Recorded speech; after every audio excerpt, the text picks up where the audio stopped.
Welcome, everyone, to the 6th episode of True Love. This is your host, Maya, and whenever this message is reaching you, I hope you're having a wonderful day. Today's episode is titled, How to Heal Past Hurts and Trauma Wounds. Now, this is a common fact of life. We've all experienced hurt or trauma of some kind in our lifetime. From birth to now, we have collected battle wounds and scars that have shaped our beliefs, views, truths, and perspective in life. The question is, are those past hurts and trauma wounds still impacting you and your current relationships today? And if it is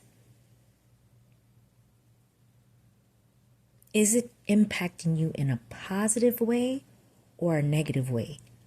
Or is it a combination of both? So as with all episodes, I just want to give a friendly reminder. I'm not here to change your mind or change your perspective. I'm just giving you a different perspective so that you can take whatever truths you hear in today's episode and add them to your truths as you see fit.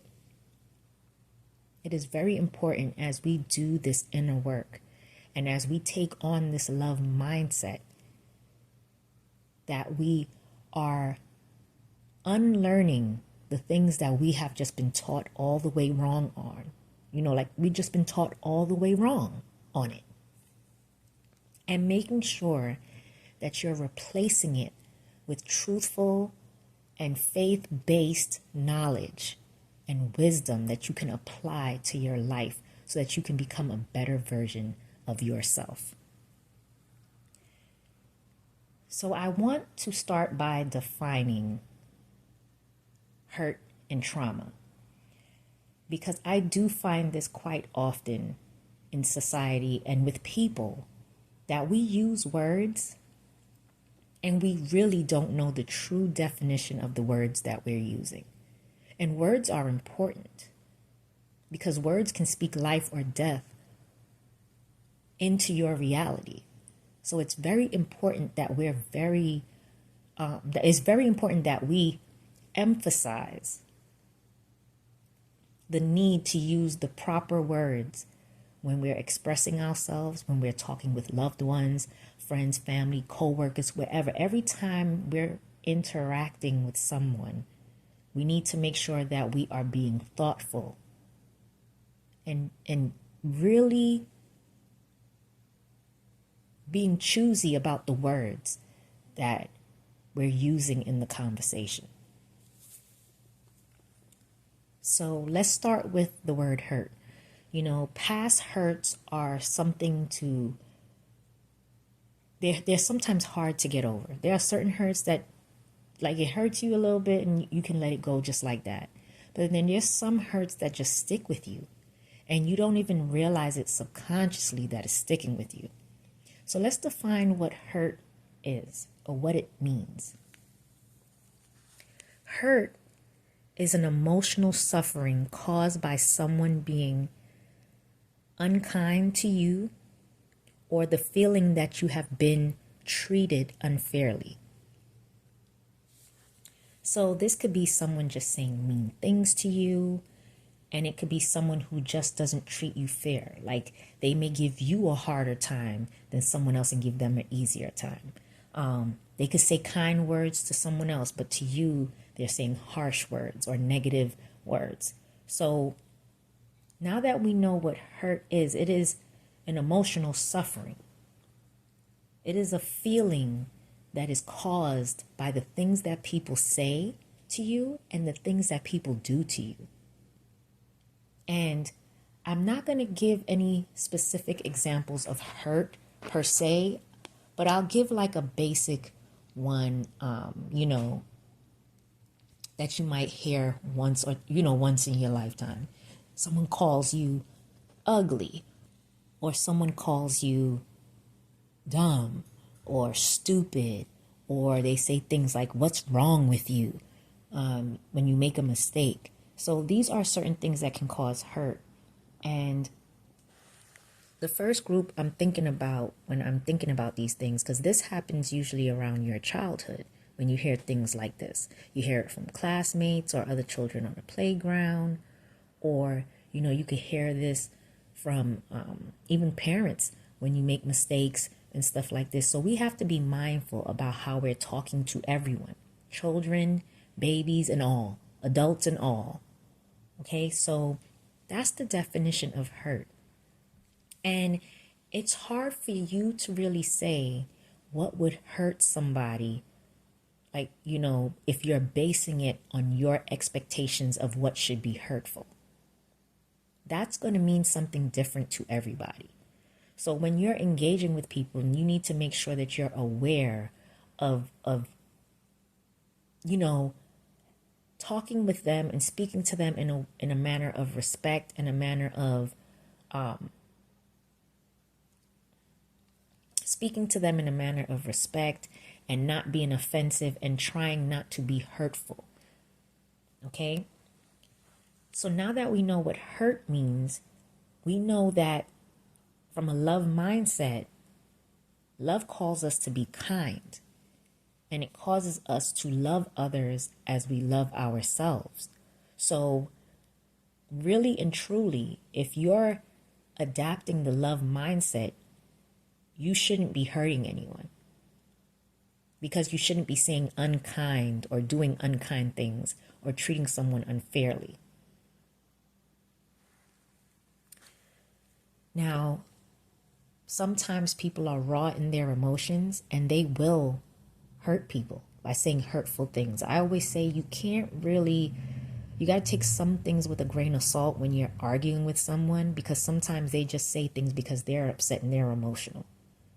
It's always better to ask that person after you both calm down, or after that person calms down, are you okay? Is there something you want to talk about? Did you mean the things that you said? Because you need to know where you stand in the relationship, and you want to make sure that you're aware of how the person truly feels about you and what they think about you.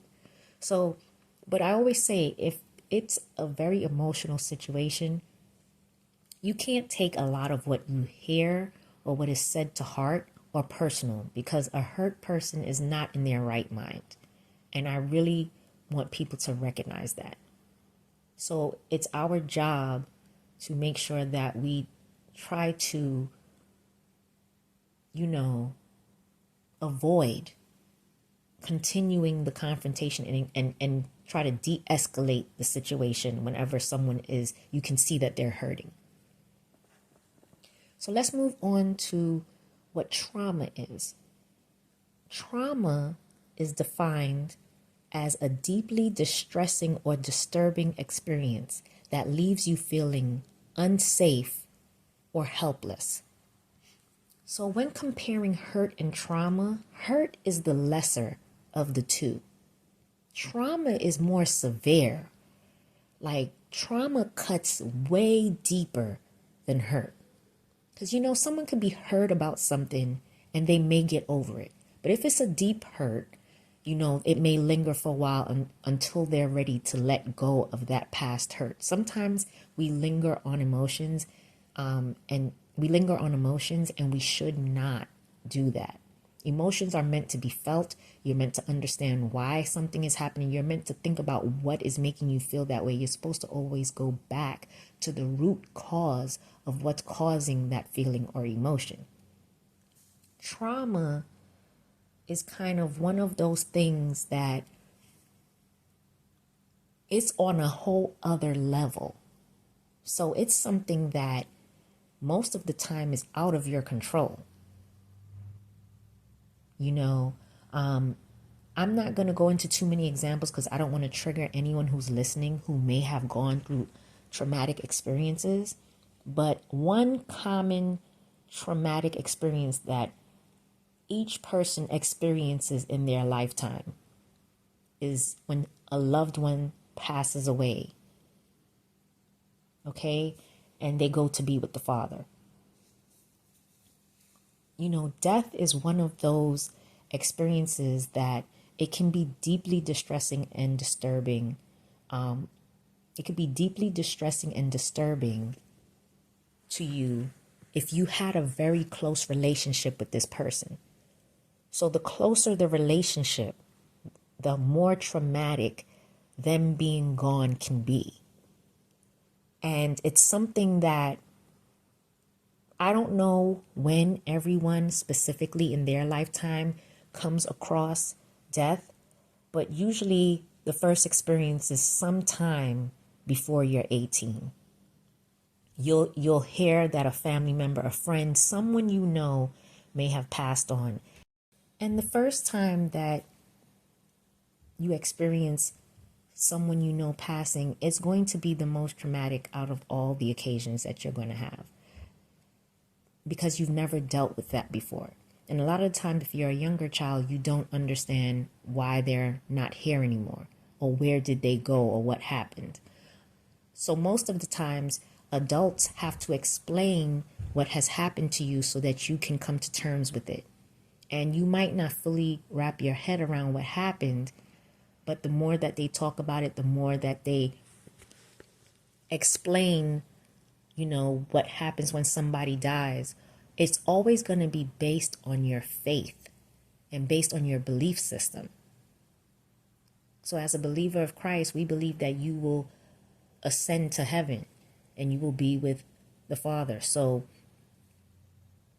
most of the times when you explain this to children, you say, oh, they went to a happier place. They moved on to be with God. So we have to find ways to deal with traumatic experiences, because it can leave a person feeling helpless and unsafe if the circumstances surrounding that trauma was unwarranted, gave no warning at all, or it was just sudden. Those experiences are harder to let go of and harder to deal with because it was outside of your control. There was nothing you could have done that would have avoided it. And that's what leaves the feeling of helplessness and feeling like you're not safe. Like, that has you thinking, what if? And then you get into this state of mind where you're anxious and you're concerned and you're worrying. So you can get into a helpless state. So if you are someone who is having a hard time with relationships, and you may not understand why you have trouble in relationships, or why you have trouble setting boundaries, trouble expressing yourself, trouble, just getting what you need out of the relationship, getting that reciprocity and getting what you need out of it, as well as giving what the other person needs. Or if it's more than one person, if it's a family, it's a group, whatever the setting is for that relationship, that everyone's needs are being met. Well, sometimes in life, people are going to say things that may hurt your feelings. They are going to do things that hurt you. You have to determine, based on the severity, is this something that is going to trigger me in the future, or is going to cause a problem?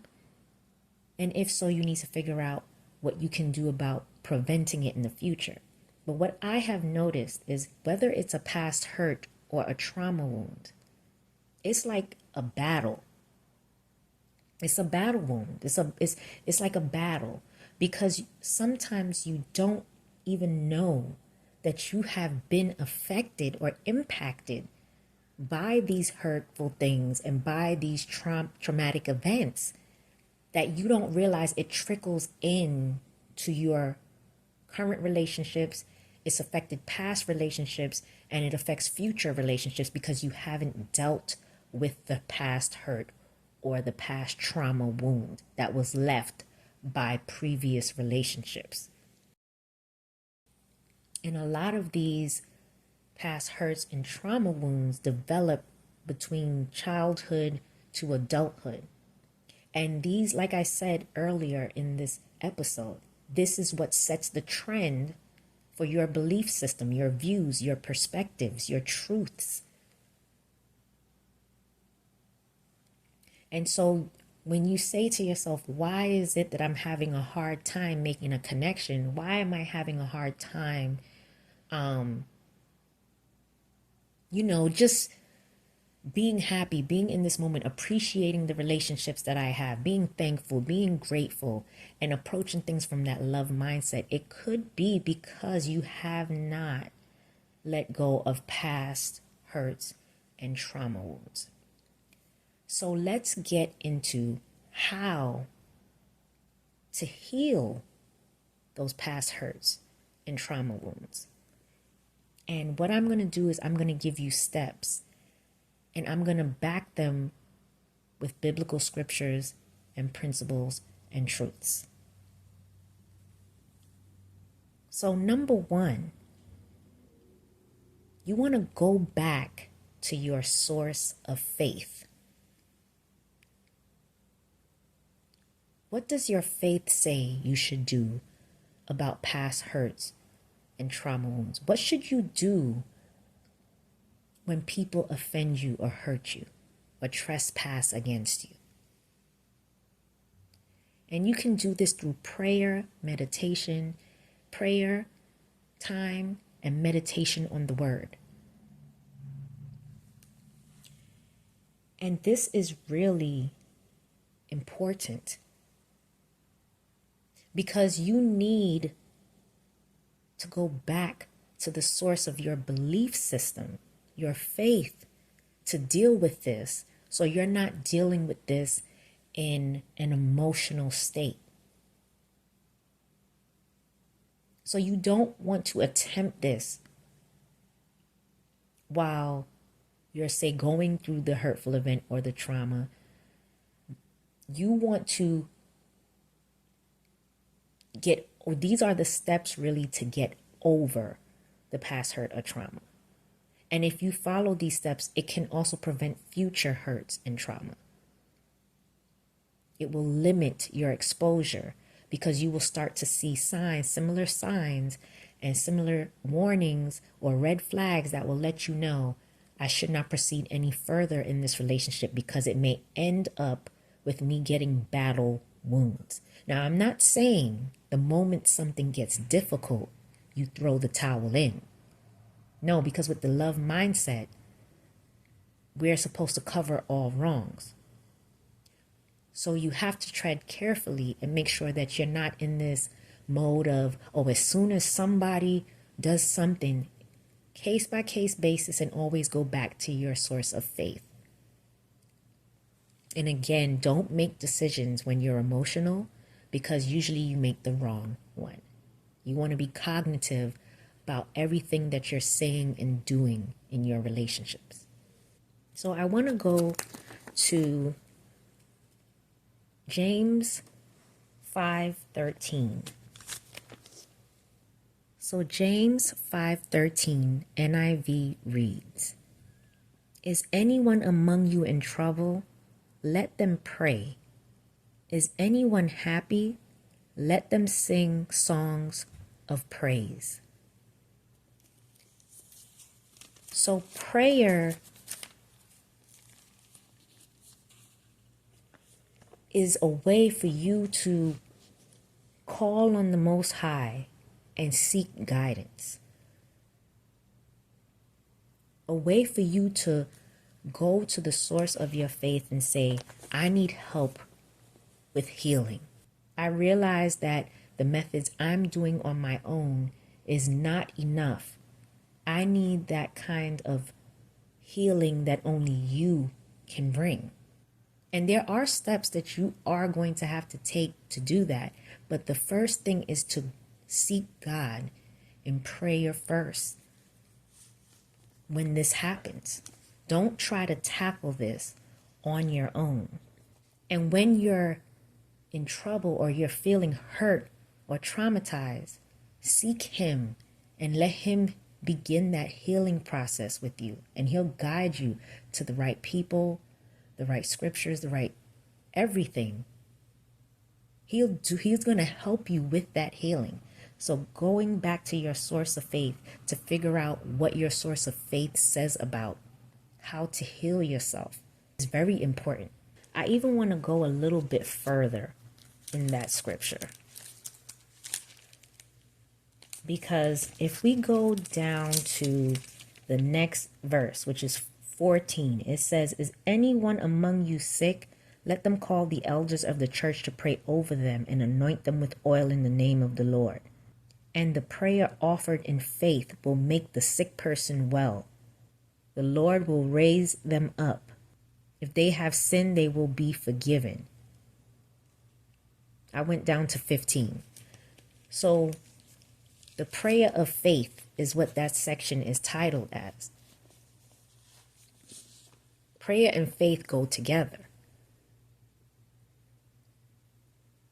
And although you may be feeling helpless right now, or unsafe, or feel like you've been treated unfairly, or someone was just not, kind to you, go back to your source of faith so that you can know what steps you have to take to begin your healing process.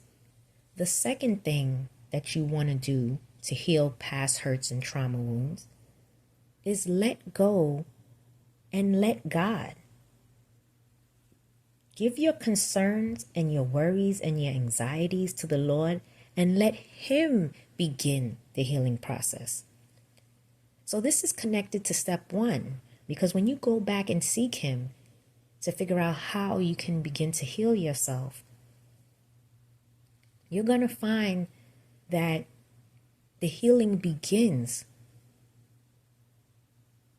with Him.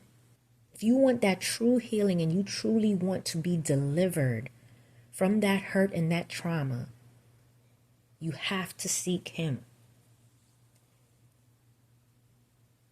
So letting go of it, it's not your battle to fight. And that's why you haven't had the healing that you want, because you keep thinking this is something you have to fight on your own. Let it go. And letting it go doesn't mean 100% forgetting, but understanding that it's not your battle. That battle is the Lord's. So let go and let God take care of it so He can begin the healing process. And I want to go to 2 scriptures that really talks about this letting go and letting God deal with it. So that you could see this is His guidance on how we should handle our battles in this world. So I'm going to go to Psalm 55, verse 22.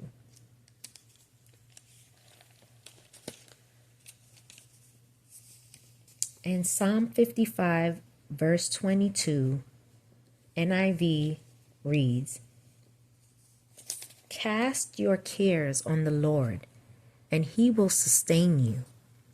He will never let the righteous be shaken." So when you let go, that's what you're doing.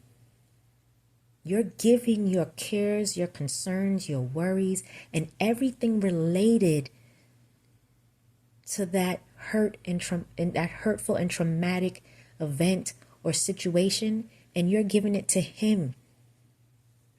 And you're saying, "Lord, please sustain me. Please don't let me be shaken by this. Please don't let this break me. Please don't let this change who I am in character. Please don't let this affect my current, present, past. Well, past is gone, but the current and future relationships that I have. Don't let this steal something in my future or destroy an opportunity or a relationship in my future because I refuse to let this go."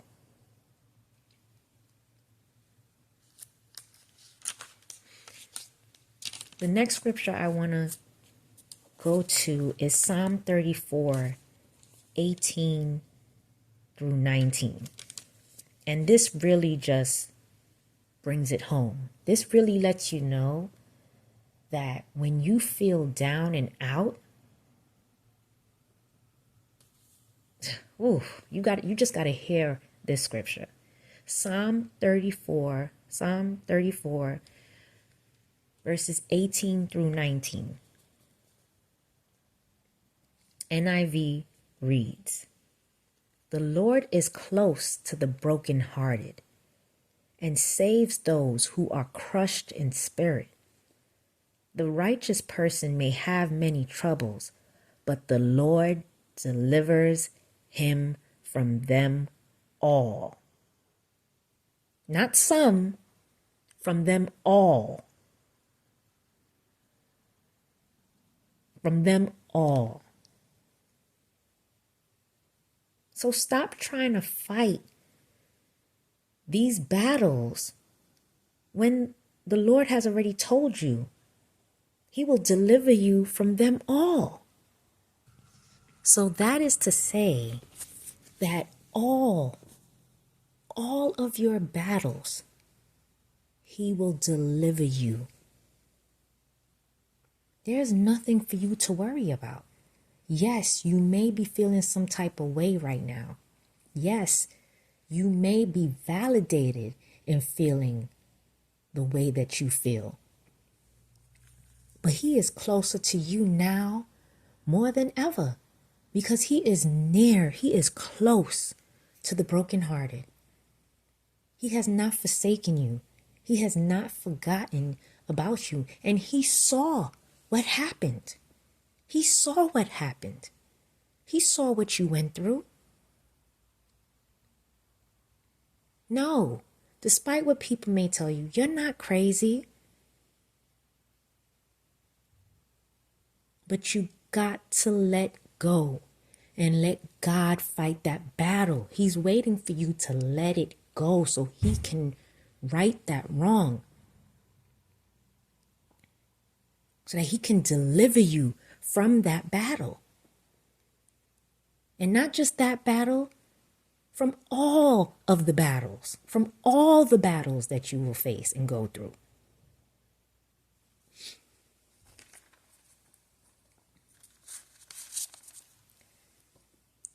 So we just talked about steps 1 and 2. The third step is to forgive. You have to let go of the anger and the resentment that you have been holding on to because of the offense against you. So when you let go of the worries and the concerns, you also have to let go of the negative emotions that built up inside of you as a defense mechanism to be okay, to be able to still function at work, function in life. You know, this is where the people who've gone through stuff, they you don't even have a clue that they're going through something. And because they don't talk about it. But that doesn't mean that the emotions, just because you're not dealing with it, doesn't mean that emotions are not building up. That you're not building up that bitterness, that anger, that resentment. And this is how past hurts and trauma wounds can affect your present and current relationships. So you might have a problem letting somebody love you properly because you've never been loved properly.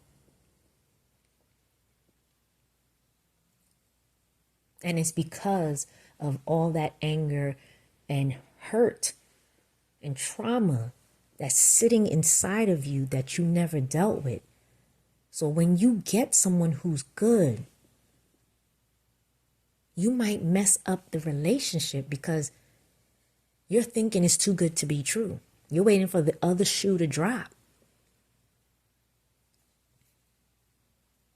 And it's because you're still holding on to that past hurt and trauma and you haven't let go of it. So it's even affecting how you see your current relationships and how you might even view future relationships. Like your whole perspective on relationships on a whole could be impacted. And you bring that baggage. So all that stuff that's collected over time, you bring that baggage into every relationship.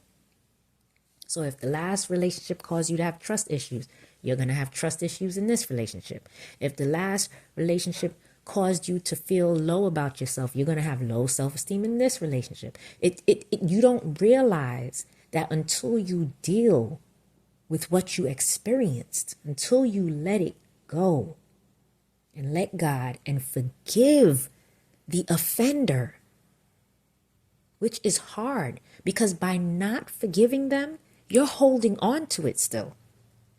They're still impacting you. This person is long gone out your life already. You may not even talk to this person anymore. But they're still having an impact, like you're still in the relationship with them because you never forgave them. So I just want to go to Matthew 6:14.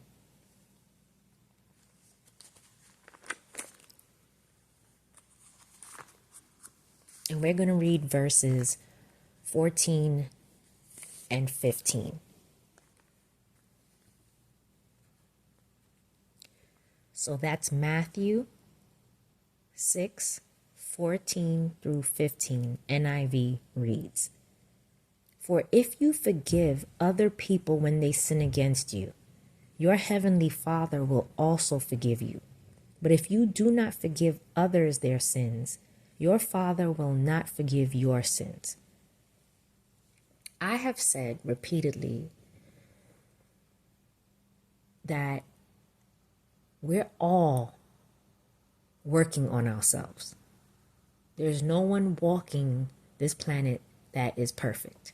We all have flaws, and we all have things people have forgiven us for and have given us grace for and have just not counted that wrong for. So we have to pay that back.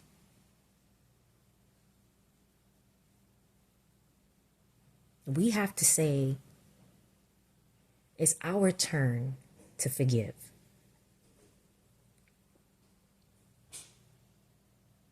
It shouldn't be as hard as we make it, but it's because we haven't let go. We haven't given up those feelings. It's like, my husband and I have this phrase that we say where we say happily mad. Like some people are just happily mad. Like, how could you be happily mad? Like, I know it's like an oxymoron, but some people are happy when they're mad.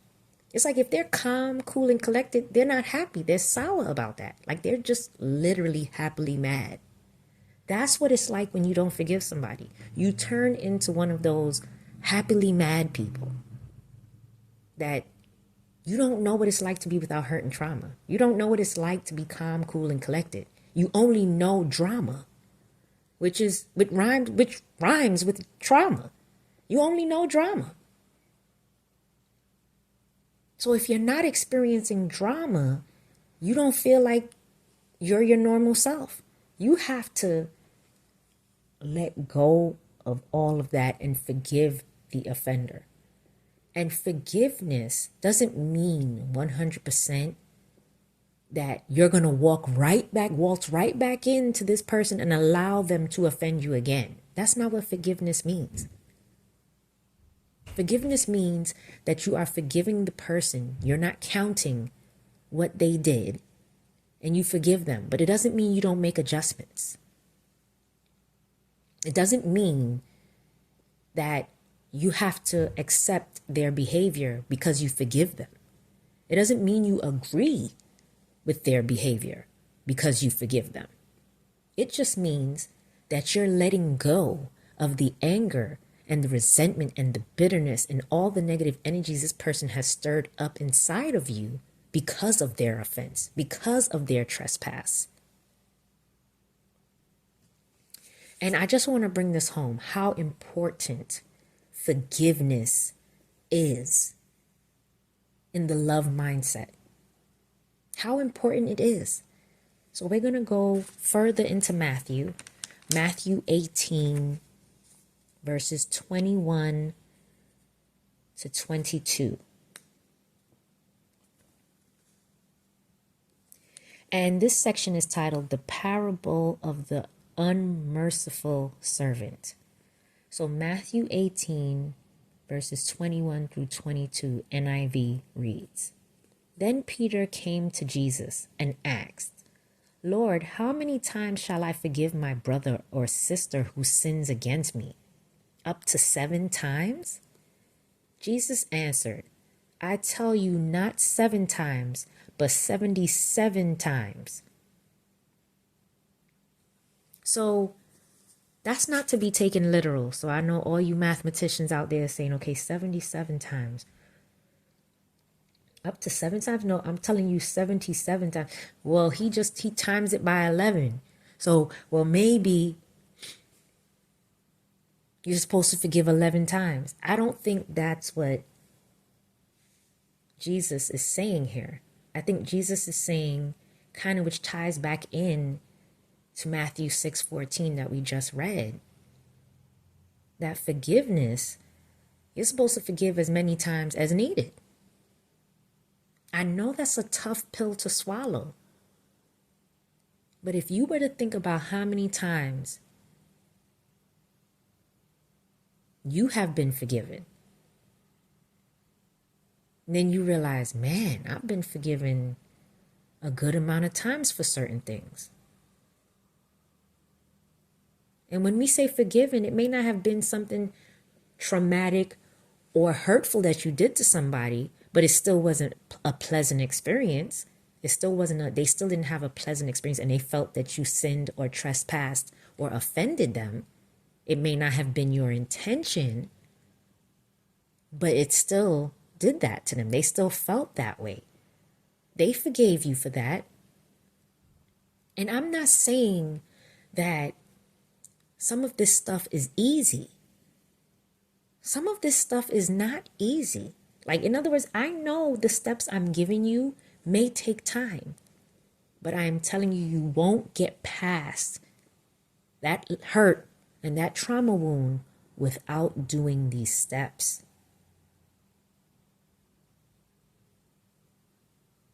And if you're a believer, you are called to forgiveness. You are called to forgive. And I want people to understand, forgiveness doesn't mean I let people walk all over me.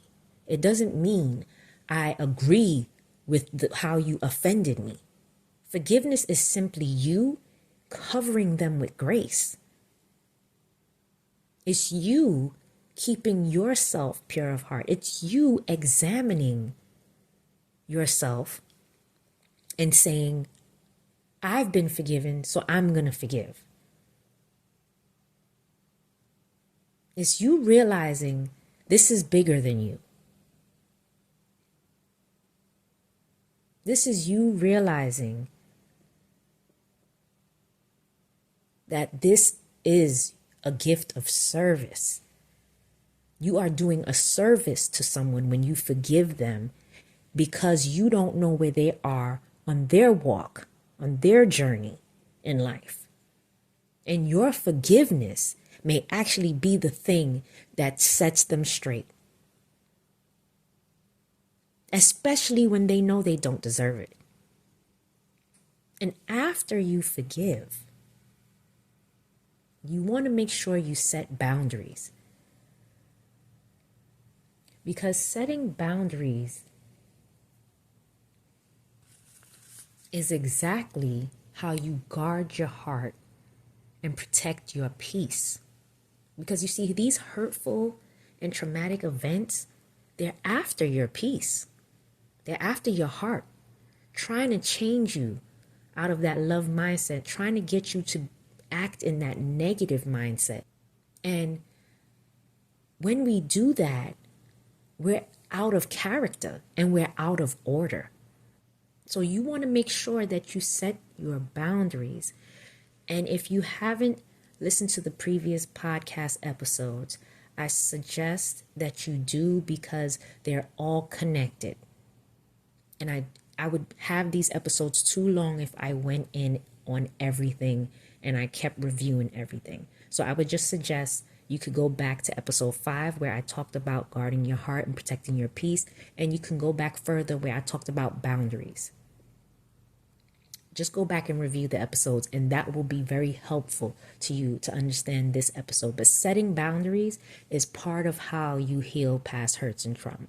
When you know you're doing something about it to make sure that you're not going to go through this again, or you're going to minimize you going through this again, you know what to look for because you've experienced it once already. So you know what to look for. You know what boundaries you need to set to guard your heart and protect your peace.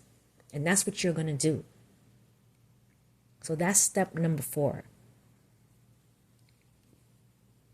And the last step that I think is just as important as the last 4 steps, but this is the one that really gets you to the place where you're like, okay, I see the light at the end of the tunnel. I see that I'm about to run this victory lap, is to have a good circle of support. This is crucial because you want to surround yourself with other believers. You want to surround yourself with other people in the source of your faith that is going to hold you accountable to these steps and this process. So this circle of support is going to make sure that they're the ones that's making you feel safe. They're the ones that's providing the help. They're the ones that's giving the words of encouragement. They're the ones that's inspiring you to go through this process so that you can heal. These are what I would call your inner circle. When you go through a battle, who would you want in the battle with you? That's your circle of support. These are the people that's going to make sure that you don't hold on to this hurt and this trauma. These are the people that truly care about what happens to you. They're sent by God to guide and help you in this process. Because remember, all healing comes from Him. It says that He would heal you. He is close to the brokenhearted. So He's going to send the right people if you don't have them already. And you want to make sure that you have spirit of discernment when you are selecting this inner circle that you have, or this circle of support. Because these are people that need to be grounded in biblical principles and teachings, and their faith has to be rooted. These are the people that are not going to be basing things on their opinions, but they're going to be basing it on what God says we should be doing in this situation. So I want to go to 2 more scriptures to really bring this home. And so we're going to go to Proverbs 13, verse 20. Proverbs 13, verse 20, NIV reads, "Walk with the wise and become wise, for a companion of fools suffers harm." So you don't want to be going through a traumatic experience or a hurtful experience, and you're trying to heal yourself, and you're surrounding yourself with people who like to bring drama trauma, hurt. These are the same people that treat people unfairly. They're unkind. They they're not the people that should be around you during this time, because all they're going to do is add to the hurt and add to the trauma. So you don't want to be around negative people around this time. Anyone who's saying, well, I tried to tell you, or I told you so, you don't want to be around those type of people, because it's almost like they're telling you you deserved what you got. And at the end of the day, whether they feel that way because you didn't set boundaries, no one deserves to be treated badly. No one goes around saying, can I have some more bad treatment, please? No one does that. So no one deserves that. We deserve to be treated the way people would treat themselves. And so if you're telling me I deserve that, or someone's telling you you deserve that, wow. Is that how you would treat yourself? This is how you would want yourself to be treated? This is why you got to be careful who you have around you, because bad company corrupts morals. So you got to make sure that you have the right circle of support around you that's going to facilitate your healing. And Proverbs, the second one I'm going to, and this will be the last scripture for this episode, is Proverbs. Proverbs 27, verse 17. Proverbs is a good book in the Bible to read, because it was written by the wisest man to ever live on earth, King Solomon.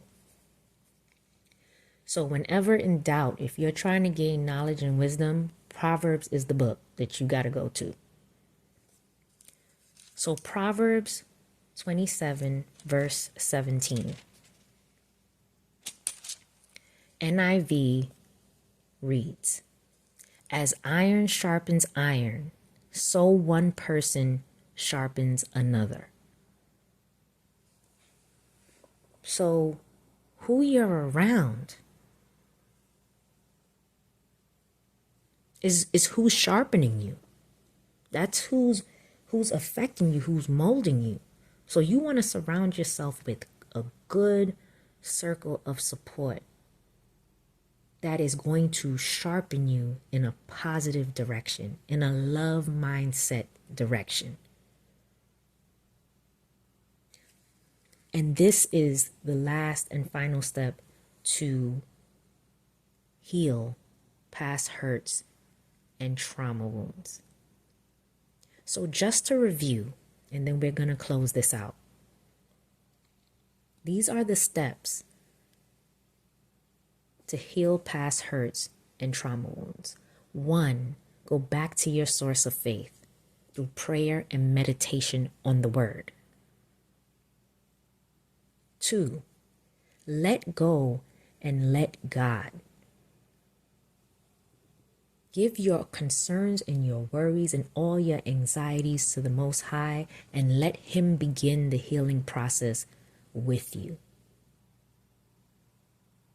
Because He is close to the brokenhearted. So He's ready to heal you. Let Him do it. 3, forgive. You have to forgive your offender. You have to let go of all the anger, the bitterness and the resentment that you have built up as a result of not forgiving them. By not forgiving them, this is what's making you hold on to the wounds. Step 4, set boundaries. Because most of the time, the reason we're going through an experience like this, most of the time, is because we didn't set boundaries. Now I realize some things happen that's out of our control in this world. There's no amount of boundaries that's going to stop that. But you know that setting boundaries can really limit and minimize the hurts and the traumatic experiences you have to go through if you know that this person is a drama king or queen. Drama just follows them. You want to set boundaries so that these types of people don't have access to you. And last but not least, number 5, create a good circle of support to help you along your healing process. Who's going to hold you accountable to going through all these steps, doing them, and letting go so that you can move on and become a better version of yourself. Well, that's all I have for today's episode. I hope that this message served you well. I thank you for spending time with me today. If this message meant something to you or it really helped you out, I would appreciate it if you guys liked the episode. Comment below, let me know your thoughts, and share this with somebody who you think may need healing. The goal is to make sure that we are mindful about the choices that we make in life, the things that we're doing, the actions that we're taking, the things that we say. We want to make sure that we are letting our love light shine everywhere that we go so that we do unto others as we want them to do unto us. Treating everybody the way we want to be treated. Loving our neighbor as we love ourselves. So with that being said, again, I appreciate you guys for spending this time with me. Make sure you spend time with your loved ones and enjoy each other's company and let your love light shine everywhere that you go. I'll catch up with you guys in the next episode. Take care.